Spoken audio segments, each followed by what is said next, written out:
Hello and a very warm welcome to another episode of India Matters.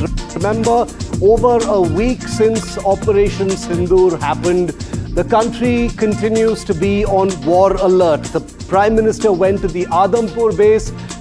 The Raksha Mantri today went to the Bhuj base, signaling to the world that India is fully war ready.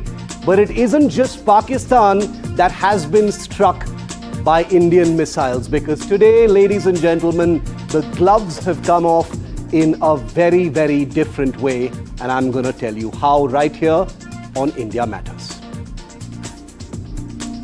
There comes a moment in every long war when a country stops caring what the world thinks.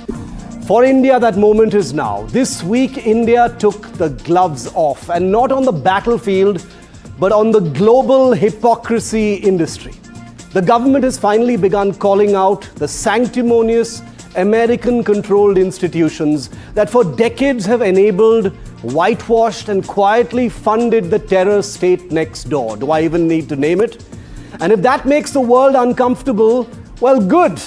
Let's start with the International Monetary Fund, IMF. Today, India's Defence Minister said what needed to be said, that the IMF quite literally has blood on its hands. Billions of dollars in financial aid were pumped into Pakistan, 1 billion after the Pahalgam terror attack. Let that sink in. The IMF, supposedly a neutral global body, in effect, bankrolled a state that had just waged a terrorist war on Indian citizens, innocent Indian citizens.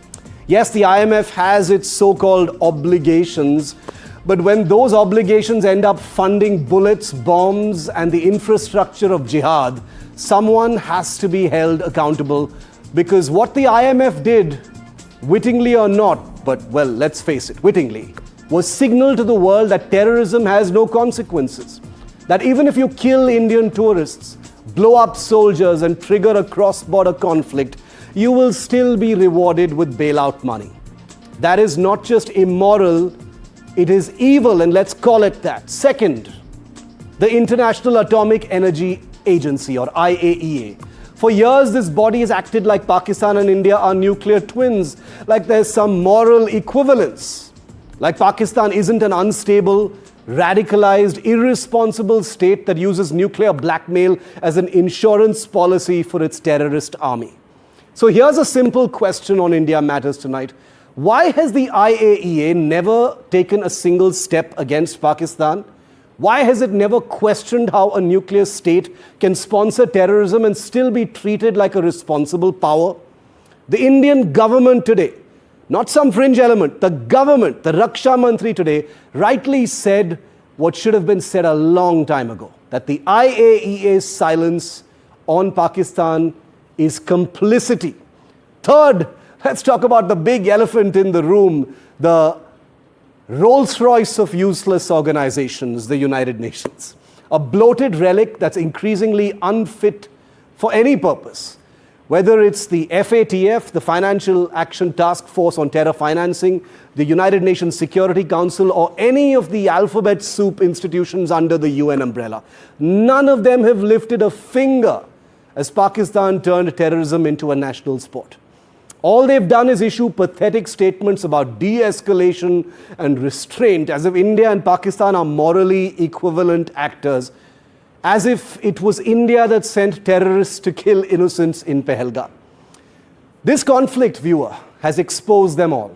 Their ecosystem of cowardice, where being balanced means equating victim and aggressor, where global leaders repeat the same boilerplate lines about peace and dialogue, ignoring the fact that India is reacting, not initiating, defending, not attacking. And here's the bitter truth. Very few nations stood 100% with India, unequivocally. Most chose silence, some chose balance, almost none chose justice. That tells you what you need to know, but you needn't feel too bad about it. India has now sent a multi-party band of members of parliament to reach out diplomatically to other countries, signaling that we do care about our friends in the world, we do care about global support. But calling out global institutions that pretend to be neutral is where the line has been drawn today. So yes, India's war on terror is a lonely one, and perhaps it always has been. But this time, New Delhi didn't waste energy too much building consensus. It didn't get bogged down in the narrative war. It didn't waste time. It struck, it sent a message, and it simply has now moved on. Because maybe, just maybe, India doesn't need the world's approval anymore. Maybe India doesn't need the IMF's lectures, the IAEA's silence, or the United Nations' amazing, glorious incompetence. Maybe the only way to be heard is to act. It's a lonely road ahead, but it's ours, and we'll walk it alone if we must. That is the truth.